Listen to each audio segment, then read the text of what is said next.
Ladies and gentlemen, welcome back to Andertons TV. Now, what do you get when you cross a man whose grandfather was from England, but who ran away to Norway, produced a grandson that got a degree in computer science, was a prodigy cello player. What do you call a cello player? Cellist? Cellist. Yeah. By the time he was like walking, was writing concertos for the symphony orchestra at 17, ran off into a rock and roll band because the guitar's cooler. Obviously, we can all relate to that. True. And then decided to start making guitar pedals. Well, I tell you what you call that person. You call him Daniel Thornhill, or Thornhill, depending on whether you want to use the English or the Norwegian pronunciation of his surname, from Fjord Fuzz. Thank Welcome you. to Guildford. Well, thank you. It's a pleasure to have you on. Oh, yeah, it's lovely being on. I have to say, still to this day, probably the best fuzz pedal demo that we ever shot on Andertons TV, certainly the one that got Pete and I most excited, you can go watch it up there now, was when we discovered the original Fjord Fuzz pedals, maybe 4 years ago, 3 years ago? I think maybe 2021. Right, 21, okay. Yeah. Early though.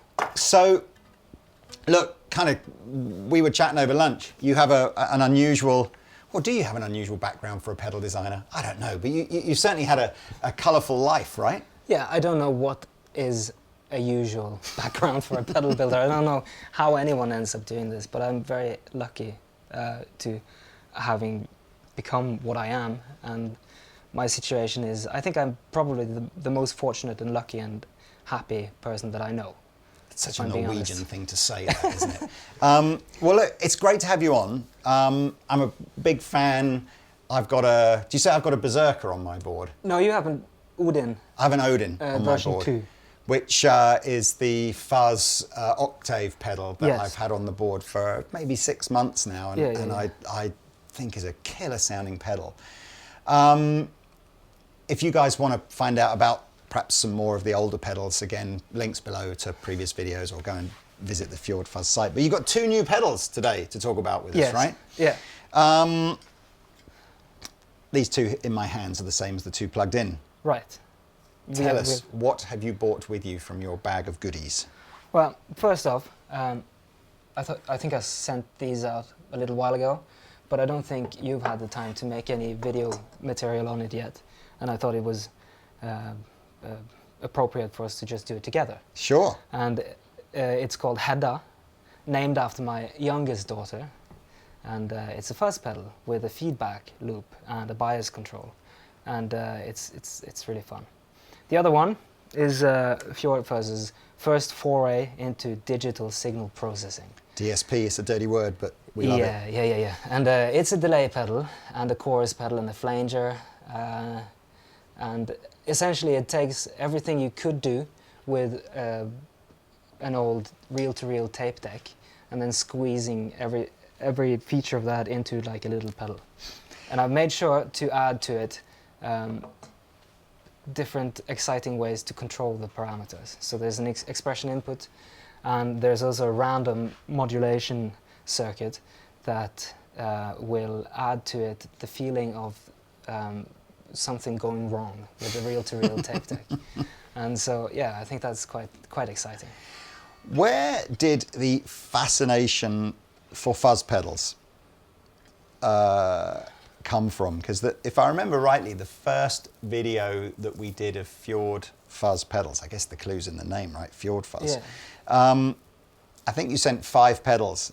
Yeah, maybe. And I think they were all fuzz pedals. And I think that was the first thing that I was a bit like, how are there so many varieties of fuzz? You know, so what was the pedal that kind of, got you obsessed with fuzz in a way that perhaps overdrives and distortions just didn't make you feel?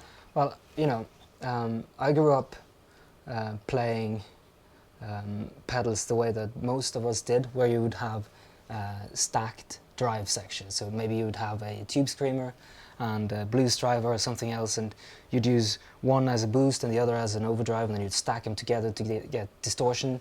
And maybe you had like a Big Muff or like a ZVEX Fuzz Factory or something like that, more of a crazy fuzz that you didn't actually know how to use, and you'd use that for those like special occasions. But it was all in the stacking and everything. And That's fine, and it's a good way to go about it, but I always found just the overdrive thing on its own to be a little bit bland. And at the same time, I couldn't find any fuzz pedals that I could sort of control. And so I wanted to figure out how to make something that sounds as cool as a fuzz pedal, but is as easy to control and to work with as an overdrive pedal. And so the first time I did that, I think, was Ambla, which I made like 10 years ago, named after my oldest daughter. And that thing has been on, it's been everywhere since. It's been on a Rolls-Royce commercial with Brienne of Tarth in the main. Wow. In the lead role. She's driving the Rolls-Royce, and there's like an Immortal Orchestra, the band has their song in the background, and he has this like huge guitar riff called American Guilt. And yeah, so that's, yeah, it's been around. It's interesting you say that. I like your use of words there, because I find overdrives, bland is a good word, but potentially a slightly negative connotation, but they Yes, are... Definitely. They're predictable. Yes, exactly. Predictable. So you know, which is often a good thing, Yeah. but often, sometimes you want that chaos that a fuzz brings, the unpredictability of a fuzz. And certainly for me, you know, I mean, I've been playing guitar for a long time and selling pedals for a long time, and it's only been in the last probably year or so that I've really felt confident enough to go down the sort of the fuzz journey. And it's a minefield of like, you know, you could try 20 fuzzes, find the one that you think, oh, do you know what, I think I like that one. And then the next day, it does something different and you don't like it again, but it's kind of cool. So what's your, I mean, do you have a vast collection of fuzz pedals at home? No, no, I don't. No, and I only use like maybe 2 pedals on my own pedal board most of the time. So you're not, you know, it's not all about, you know, finding the holy grail fuzz face or tone bender or big muff or No, whatever. I want to invent the holy grail. You want to invent the holy grail. Yeah. I want to not like find it in a Aim pile high. pile of rubbish. I want to like invent the circuit that like is the thing that everyone likes, you know? Well, tell me about, so the Hedda. Yeah. Now, again, it's always brilliant doing Fjord Fuzz videos, because as well as playing cool pedals, we also have a little bit of a Norse mythology kind of lesson. Right, yeah. So who was Hedda? Hedda is just a name, mostly, from Norse mythology. But it means like Amazon, or like, you know, battle lady. Right. Yeah, not as in the forest. You mean as as in the sort of, you know, the she's warrior, a Valkyrie, female you know? warriors. Yeah, like it. Yeah. Like it. Wonder Woman kind Yeah. of So stuff. the symbol has a shield that is also a mescaline pellet, because she's also connected to like magic. Right. And you know, yeah. So she wasn't a goddess as such then. No. I don't know if they were like half gods or whatever they were, but they were So mostly like. Hedda was like a tribe, like a race. No, Hedda was one of the Valkyries. Right.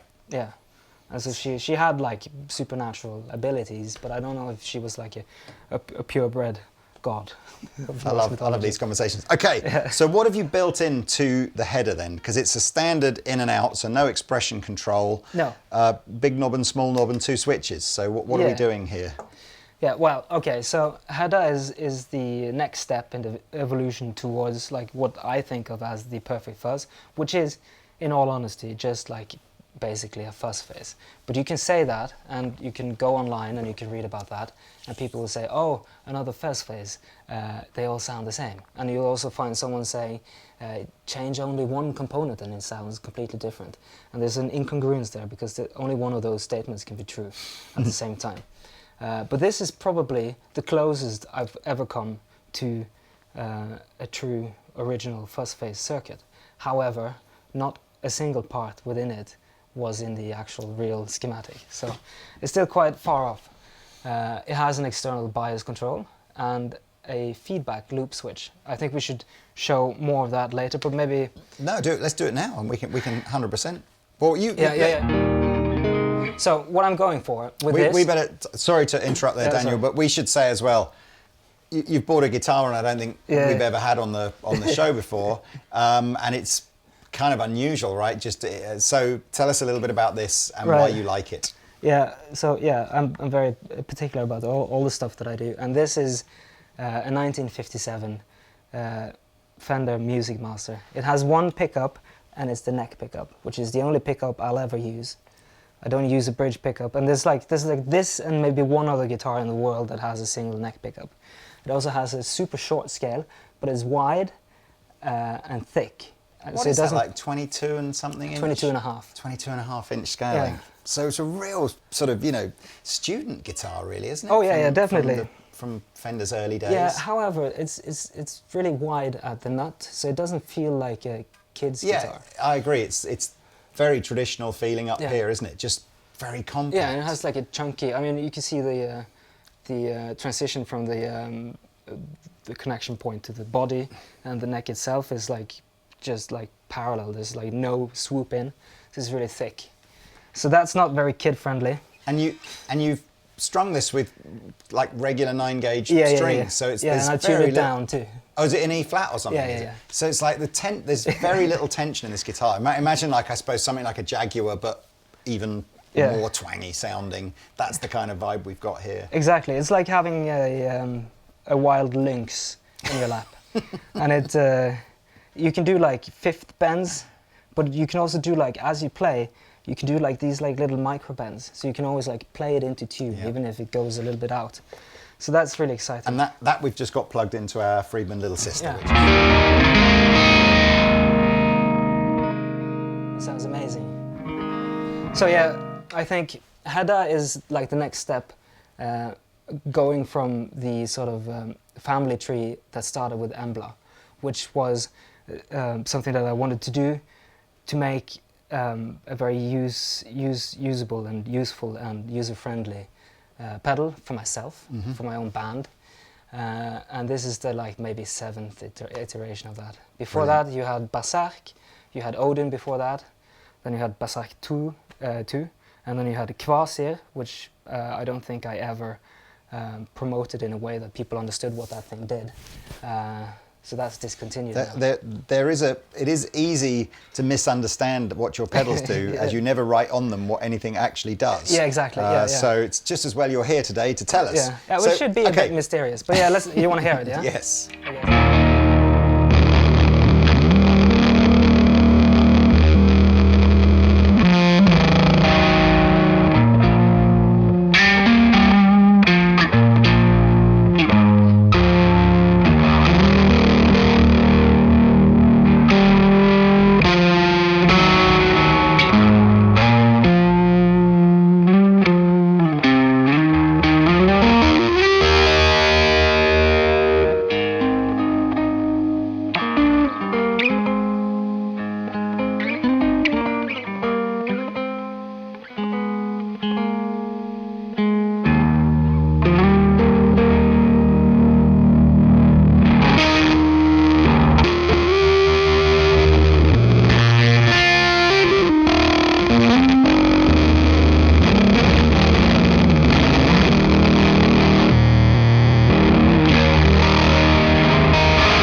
All right, there it is. Now, we're not loud in here at all. In fact, I should have looked over my shoulder at what the decibel meter was doing, but I'd be amazed if we were getting above 90 dB in here, which is quiet for us. Right.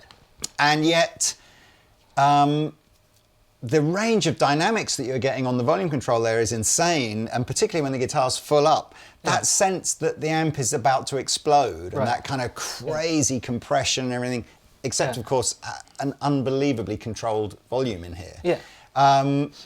Pretty amazing. I mean, I noticed you play on the volume control a lot. Is that because you've got a guitar with one pickup on it, so you're sort of forced to? Well, yeah, I don't know. I think kind of everything just, I don't know what starts where and what causes what, you know. But I've noticed I don't play with a pick any longer because I play with these like really thin strings, and I keep the neck scale short, and you know. And I have like a really loud fuzz that responds really dramatically to just tiny changes. even some of the arpeggios and the chord shapes you're playing there, you can hear a classical kind of influence within them as well. Yeah, I think that was Dvorak, the Czech composer. Who knows? But I mean, is that still a thing for you, kind of? Yeah, you know? yeah, a little bit. You know, I grew up with that kind of stuff. I mean, I don't think I think I quit playing the cello when I was 20, so that would be like 16 years ago. So, you know, it's been a while. Still, I still think, you know, there will inevitably be influences in there when you sort of your musicality. Right. So this was the bias control, right? No, so, that's volume. Oh, okay. So, Yeah. well, I don't understand then what you. Yeah, I'll show volume you. and bias here, or Yes. Right. So the volume, the only thing that it does, you don't need a volume control because you stick it on. It doesn't get that much louder, really. There's a little bit of a kick. It depends on the amplifier. If you have quite a bit of headroom, it's going to add a bunch more volume. If you don't have a lot of headroom, it's just going to add compression and low end and the legato type of thing, you know? yeah. But what you do use the volume control for is to control noise. So if I turn it on and then turn down to get the clean tone, you'll hear a lot of hiss, and then you can turn down the volume, and then you can turn back up, and it's going to sound and feel the way that you want it, but with less hum and hiss. So that's the idea. So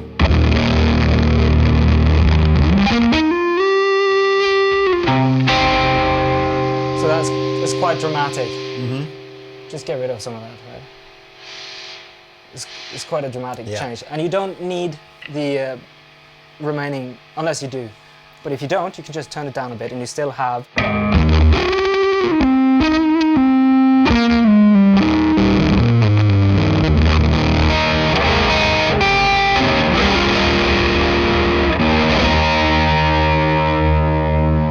Yeah, so that's that.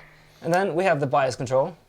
Now, if you this is a bit counterintuitive, but at fully counterclockwise, it's overbiased. So the transistor receives more power than it needs. Okay. All the way off, all the way down. Yeah, yeah. Okay. So at that point, it feels like a kind of Gilmore type overbiased fuzz phase thing. And it sounds like this.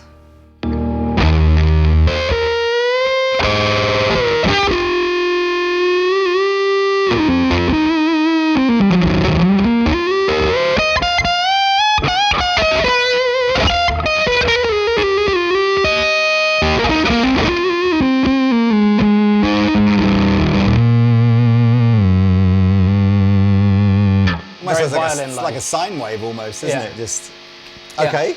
And then turning it up to like maybe I don't know, like a little below midnight.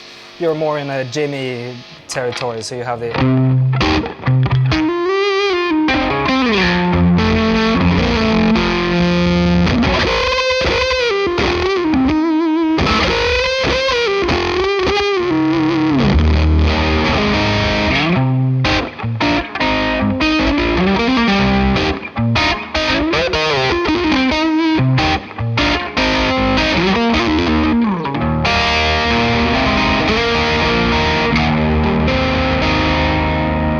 Yeah. Beyond that, now we're introducing gating, Right. and you can go Right. pretty far. What's the technical reason for? Not that it really matters, but I would be, most other brands that have a bias control would do, you know, the more you turn it up, the hotter the opposite, the yeah. circuit becomes. Yeah, I'm introducing weirdness, so I want to turn it up into the weirdness. Right. So you go from Gilmore, which is very safe and very predictable, into, well, I mean, it's on full tilt now. Yeah. This is on full blast.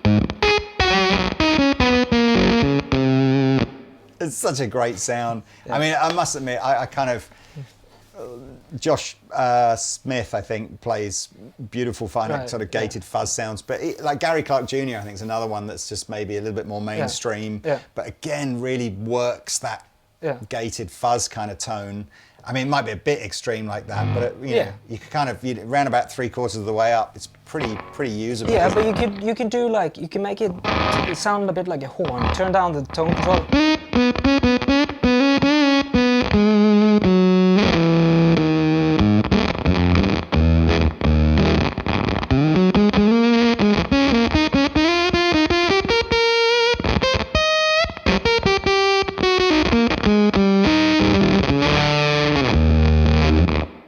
So yeah, I mean, it depends on what you play, and like all of that.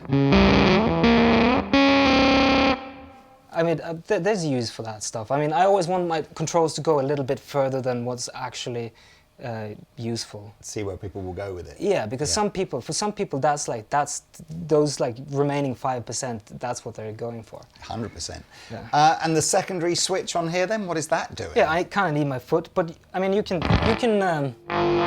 We can do it two ways. This is the kill switch, or like the momentary switch. Sorry. So you can just I'll play something. Yeah. And you'll periodically turn it on, and you'll see what it sounds like.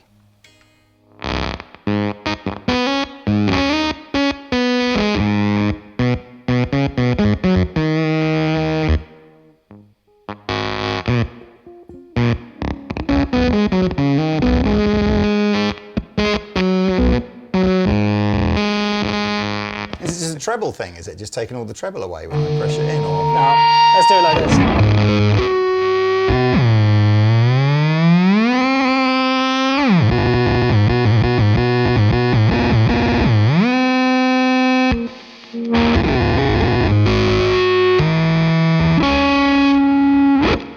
It's a synthesizer inside of your guitar, and it's controlled by your guitar's onboard controls. Is that a little bit like the seagull pedal that? I don't know. Pete talked about that. I haven't actually seen that video. I know you guys did that. What's the circuit that it's actually engaging? Because it essentially becomes like a feedback type note, but very much the pitch of it is going to adjust depending on where you set the volume and tone on your guitar. This is quite simple. You can do this on your own if you have a mixer.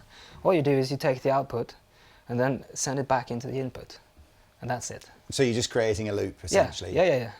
And so it just tries to do the fuzz thing over and over and over. And in terms of using that in a musical sense, is it very much just there for the guitar player to experiment and introduce sort of drone tones into their soloing and stuff? Yeah, so I mean, you could play melodies. So if you hold it.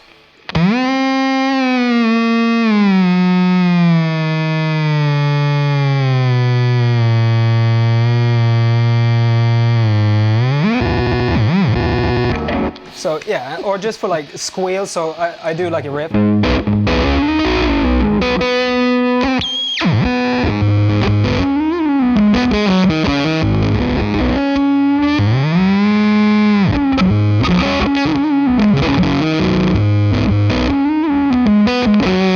Yeah, so that kind of thing, you know? It's just a mystery box. I like it. I mean, it's always fun. So the second switch is definitely moving into that slightly more experimental kind of stuff. Yeah. Right. So that's the header.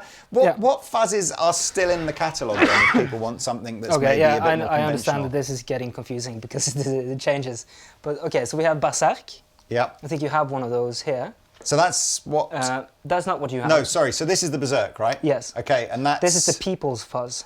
So that's just a regular volume, bias and tone, is it? It's for volume gain and thickness. Right, fine. So the that's your width. sort of relatively conventional, or as conventional as you're likely to go with the fuzz. Okay, so that's relatively conventional. Yes. I want to do a bit of market research for you. Okay, yeah, let's do it. Okay, ladies and gentlemen, right, you will notice on these two pedals, one is a slightly different colour to the other one.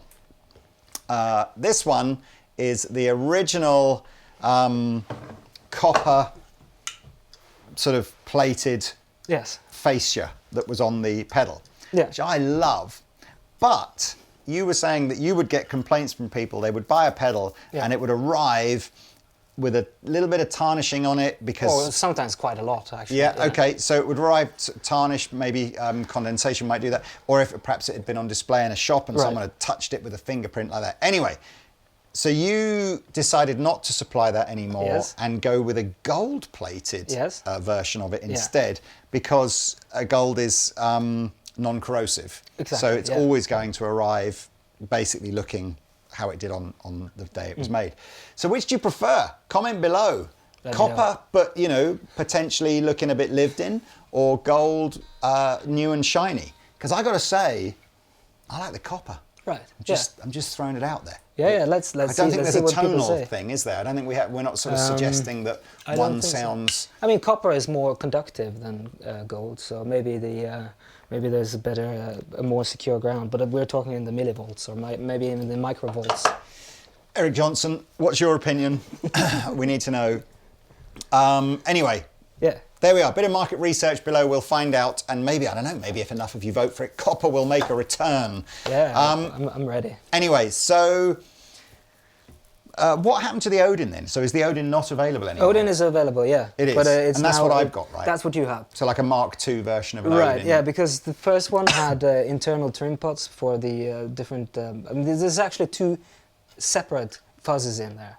There's one without the octave and one with the octave. And they're the exact same circuit, save for a few parts. I mean, obviously the one that makes the octaving happen.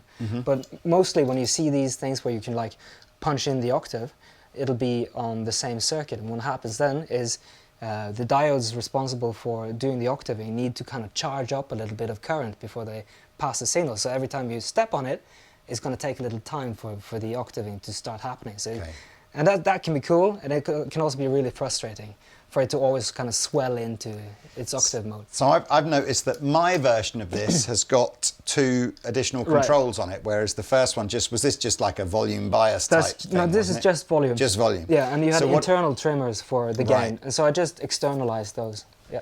Fine. Anyway, I can honestly say I'm loving, and every time I play it, as I suppose this is the draw of the allure of kind of fuzz pedals, is like every time you play it, you discover something that you like more about it, or less about it. You know, it's like... yeah, it plays, it makes its own riffs for you, which is a very neat feature. But the octave on it is great. And Yeah, it's like not having the star in Mario Kart, right? Right, because it's not subtle. It's like full on wallop. Anyway, what before we move on to which I forget the name of it now, the DSP. Loke. Yes. Are there any other old Fuzz? Old Fjord Fuzzes, yes. You have Fenris. Fenris, that's Fenris right. is The still wolf. in. Yes, the wolf. That's more of a super fuzz type of situation, but it's using the preamp from the Space Echo.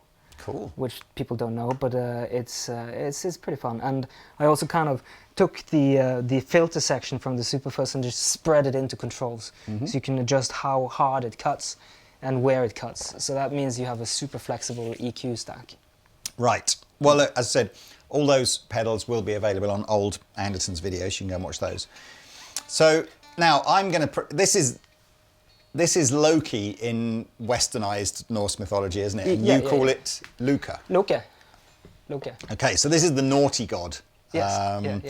And for those of you who know your Norse mythology from just watching Avengers movies, this would be the naughty god. But this is DSP. Right, This is your first time doing it. And this is where presumably your computer science degree background kind of came in handy, was it? So you're... Well, I didn't have to, because there's one other guy in Fjord Fuzz, and he doesn't say much, but he's like a way better programmer than I am, and he's responsible for creating the actual program that runs on the chip. So I just made sure that all the sort of analog componentry that surrounds it and that presents it to you is as exciting as possible, and then he took care of the code. Cool. Now, you brilliantly described over lunch how sometimes something being out of time is not a bad thing if the way it's out of time is constantly changing. Right, exactly. I've done a rubbish job of trying to... Should I try again? Say, say that. Say what you said at lunchtime as to what the sort of... this sort of fascination with time-based effects. Well, so I've always found it confusing and annoying to work with anything that has kind of very prominent repeats or an LFO. So tremolos or delay pedals or choruses or flangers or anything that has a kind of thing that repeats over and over and over, because you want to have that in time with everything else, and unless you have it hooked up to some kind of MIDI thing that is controlled by the drummer in some way or whatever, and even a tap tempo, but the tap tempo you get out of time if you play it with an organic natural live setting, and so you have to tap again. And so you can either have just the most elaborate control suite built into the pedal to make sure it's always in time with everything else, and that's possible to do. But a different option is to just make sure that it is never in time, and it'll never get annoying, because it'll always be pushing and pulling against everything else. And so that's one of the things that we built into this. So some sense of a randomized Yes. Yeah. tempo. Yeah. I mean, it's kind of fascinating. I'm not sure I've ever really experienced that, so I'm kind of interested to hear it. So it's a sort of a tape-based flanging unit Yeah. with randomized. I think you suggested it was almost like a faulty motor, so the Yeah. motor is kind of unpredictable and, changing its speed in real time. Yes. And the two switches are, what are the two switches for then? Well, you have bypass, and then you have a kind of program shift. And so here's the thing. This is a reel-to-reel tape deck machine, reimagined as a simple little user-friendly pedal. And it's basically a study in short delay times. Mm-hmm. And so I think there's room for two of those. So I made it two of those. So you have one of them with a time stretch between 0 and 100 milliseconds, and then you can hit the second foot switch and it turns it into 0 to 400 milliseconds. So you can be in a program where you have flanging and chorus and vibrato, double tracking and all that kind of stuff readily available and easily manageable. And then you can hit that and you go into like tape echo stuff. What a cool concept. Yeah. Right, and this one does have an expression pedal output, which you've got plugged in on the floor now. I'm just going to lift this up. We just use the Boss pedal. I think most expression pedals will work with that. Yeah, you want to have a 10k ohm Right. potentiometer in there, which is the most common potentiometer to be in a expression pedal. And if you're unsure, there's actually something called expressionpedals.com, I think. It's a niche website. Which is like a database. Expression pedal fetish site. Yeah, exactly. Wow, it's dark. Yeah. Okay, well look, so you're, again, you'll have to tell everybody what the various symbols mean Right, to, let's because do it. they're not, I mean, time I'm guessing here, because you've got an egg timer. Yeah, perfect. And the recycling icon is, What what do you think? recycling? Yeah. The delay, number of times that I have no idea. I'm just making Feedback, it up. yeah, It's correct. feedback. Yeah, Okay, I know exactly. that. And then you've got like a circle, like a half and half circle. Yeah, that's the saturation symbol. So at the bottom you have wet, Yeah. and at the top you have dry. And they're levels, are they? Volume? Or, Yeah, and they can both overdrive your amplifier. Cool. And then over here we've got like a sort of a nice flowery kind of symbol. Yeah, you see it's the same symbol as here. So it's the symbol of magic and war, right? Great. And so That's what we need. So that's more the- magic and war. yeah, so in British words that is modulation rate and no depth and rate. Right. However, it is random, so you should think of it more as modulation altitude. So how wide is the modulation, and the other one as how often does it change? If you want to use this in a way that where the time element of it is not random, or the modulated element of it, sorry, is Right. not random, Yeah. is it just a question of turning them all the Yeah, way off? yeah, yeah. And then it's just fine. Exactly. Yeah. You take us through it. Go on, have Okay. a play, because you were doing some really cool demo stuff of this before we started filming. Well, let's No pressure. Do it all No, again. that's fine. I can live with that. So let's. I'll just start at one spot. I need to move, so Yeah, you move. yeah, let's do this. Maybe we can do it without the expression pedal first, Yeah. so people can see what's going on, and then I can play with the expression pedal No after. worries. Yeah. So I built into this something that I think Pete is going to enjoy, which is you can actually stick this at midnight, and it has a sound that's something you can use, which is the first time for a Fjord Fuzz pedal.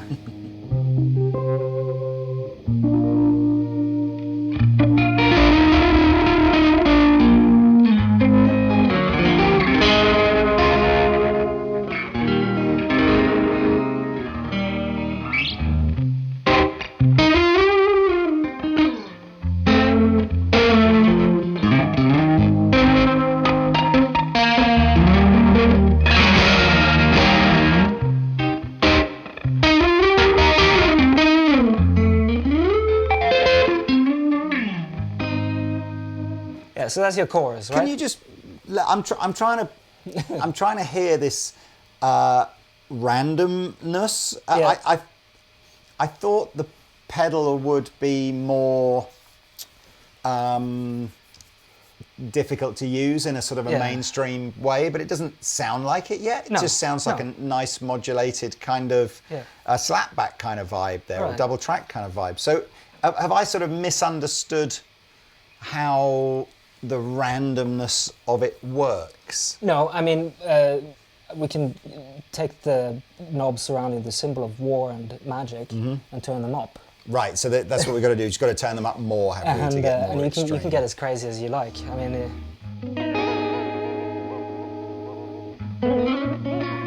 and so if you give that a bit of feedback, now you can make this kind of flangery.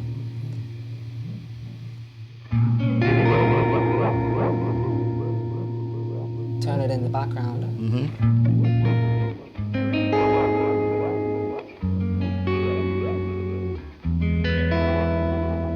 See, I can see how some people would have some fun with that.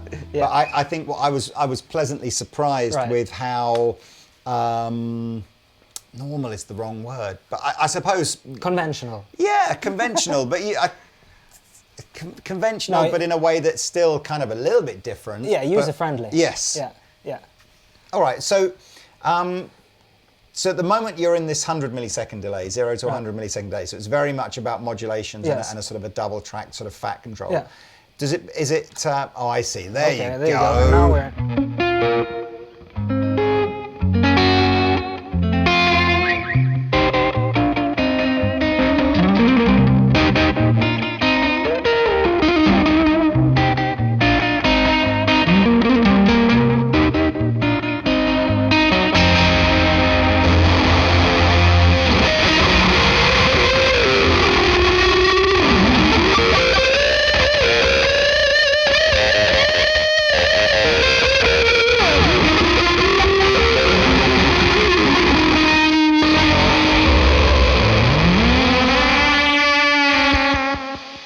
Kind of like that, yeah? Yes, man. I must admit, can I see how much drive is being added in? Because this sounds Right. fantastic. Yeah, I mean, you can use this as an overdrive pedal. If you Well, I want. just think as it was there, it sounded like it was driving quite a lot more than just on its Yeah, own. but let's just try that, yeah? Okay. Okay, so if you turn everything to 0. Mm-hmm. Now... Sorry, now it should be almost as if nothing happened. Yep. And then you can use this to add gain, okay?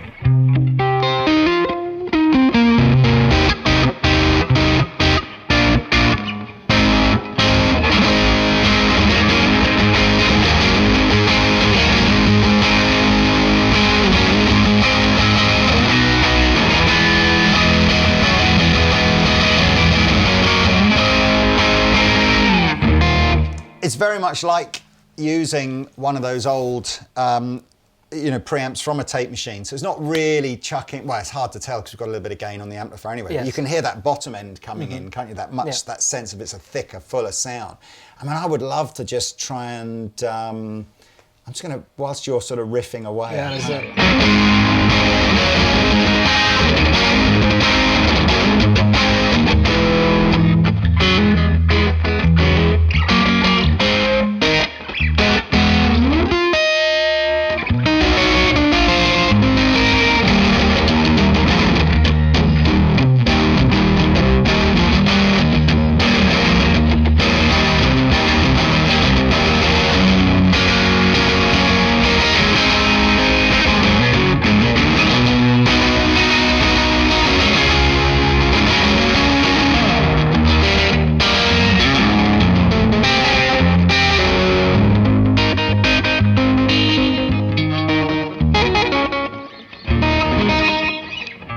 That's a great sounding pedal, man. That's thank you. great.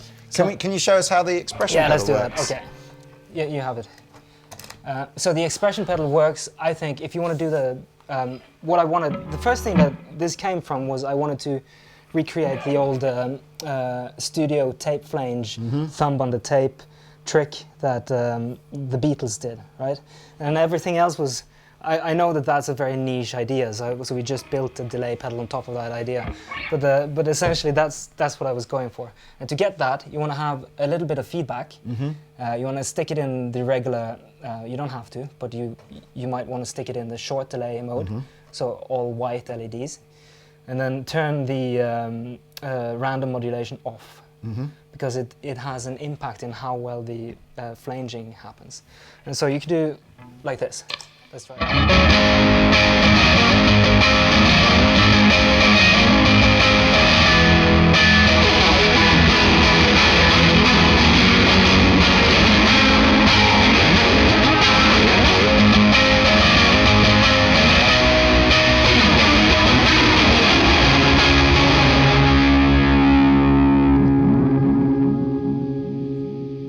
I feel like I need to do that again, and as you'll see now, we've put the pedal on the top here, because I mean, what I kind of felt was that you sort of went into it fairly slowly at first, and then you were kind of basically using it almost like a wah style pedal, weren't we? Right. So let's play that bit again. It's just like 10 seconds or 20 seconds, let's do whatever, it. just to.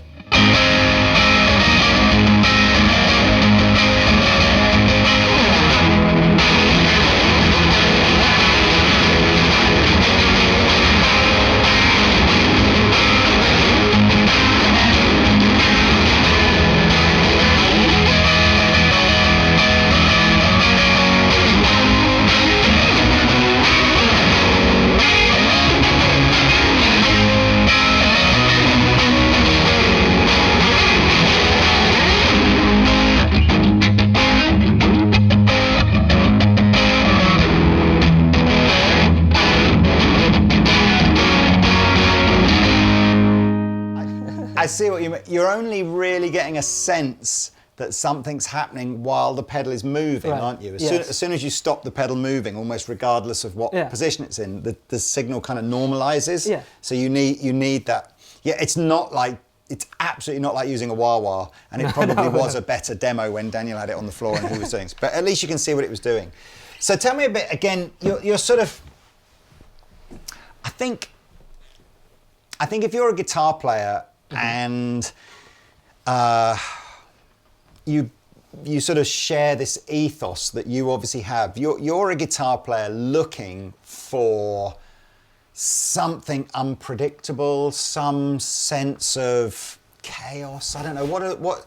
I sort of feel like if any of the things that I'm saying or Daniel's saying kind of resonates with you about your playing, you're probably going to find something in the Fjord Fuzz range that you'll like. And if everything that we're saying, you're just like, I can't think of anything worse, then you probably aren't going to find much in the range that you'll like. But can you kind of sum up what is that search for? Yeah, this sure. sonic thing. What are you chasing?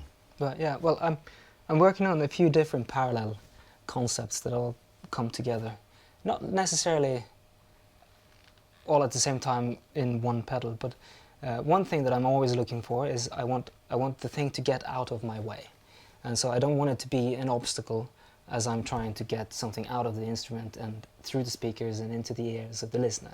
So it has to get out of my way, which has been a huge problem for me with reverbs lately. So I'm working on a way to make the reverb get out of the way when I hit the fuzz. Right. So that's coming up in autumn, I think. Cool. So that's one thing. The other thing is I want to never have to bend over and twist knobs mid-playing. So that's why there's always big knobs and expression control stuff and very dynamic interaction with the guitar controls and stuff like that. That should also be said. What you've not seen is the way Daniel would actually approach using one of these pedals on his board, and that's that you are using your foot to adjust this control, so that it's not just about it looking cool, right? The whole point is to enable you to adjust the sort of the main parameter of the pedal whilst you're still playing the guitar. That's cool. Yeah. So you talked about what's next. So something interesting and sneaky with fuzz and reverb, right? Right. Yes. Anything else? Yeah, I mean, I did discover something absolutely monumental about the Univibe that I'm going to split into. Which is the pedal that has a vibe? Vrij. Sorry? Vrij. That's right. So or that's Frey. that's He's the god of lovemaking and peace. That's the Pete Honore signature Yes, Fjord yes, Fuzz it is. pedal in. Yes, it is. So is that, and that was Fuzz and Univibe in one, wasn't it? No, it's just a Univibe. Did it have it? Did the Univibe itself have quite a gain It circuit had in quite it? a bit of, yeah. So yeah. Okay, cool. So that, anyway, why do you mention that one? That's something that you're working on, like a version 2 of Yeah, or something? yeah, or? kind of. I found a way to make the bulb bright and not bright in a very new and novel way that I think is going to be super spicy. Brilliant. Well, I look forward to that. Look, this is it's a great company. It's great to finally meet Thank you. you. We've kind of, Yeah, likewise. I think you have such an English sounding name. Yeah. I really just, I had no idea what you'd be like when we met you. But honestly, there's I don't know what it is about Scandinavian people. There's like, they're always the coolest cats on the planet. I don't know out of Norway and Sweden and Finland and Denmark who the coolest ones are. I mean, you can argue that one out between you, but we can do like a guitar battle afterwards. maybe. Maybe you've been watching this through this video. I don't know. Maybe it's all going to happen now. I'm not sure. But myself and Pete and Daniel are going to put some Fjord Fuzz boards together and have a bit of a jam. I've really enjoyed this. I know you've got a store on your own website where you can buy these from. Yeah, I'm getting into the YouTube game too, so... Good for you, man. Yeah. Obviously, you can buy them from Andertons. Yes. And we do our best to try and keep these in stock all the time and have rates to ship these pretty much all around the world. So hopefully there's no excuse wherever you live not to be able to give one of these a try. But I genuinely, I think you've got something going on here, which is cool. I'm going to vote in the comments section when this video comes out. I'd like to see the return of copper. I'm curious to see what the results will be, because this has been a debate that's been going on for at least 2 years. I get it, man. I mean, I get it. We get sometimes we'll ship a pedal to a customer and it's been in our pedal cabinet and it's got like a tiny scratch underneath it and it gets sent back because it's obviously not new. Yeah. And you're a bit like, does that really matter? I don't know. I mean, at the end of the day, it's just a pedal you're going to stomp on. But each to his own, right? I get it. Right. So, but that's it. If you go back to copper, the reality is every single pedal is going to turn up with some degree of tarnishing on it. But I think that looks wicked. Anyway, thank you so much for coming in. Thank you. It's been an absolute pleasure meeting you. Hopefully we can get you back over to the UK. We'll do one of those DNA deep dives, see if we can find out some members of your family. Okay, round them all up. See who you're still related to from 500 years ago. Probably find out that we're brothers or something like that. Anyway, that's it. Thank you very much for coming in. Thank you guys for watching. Please like and subscribe. Enjoy the playing. Links below if you want to buy anything. And that's it. We'll see you in another video soon.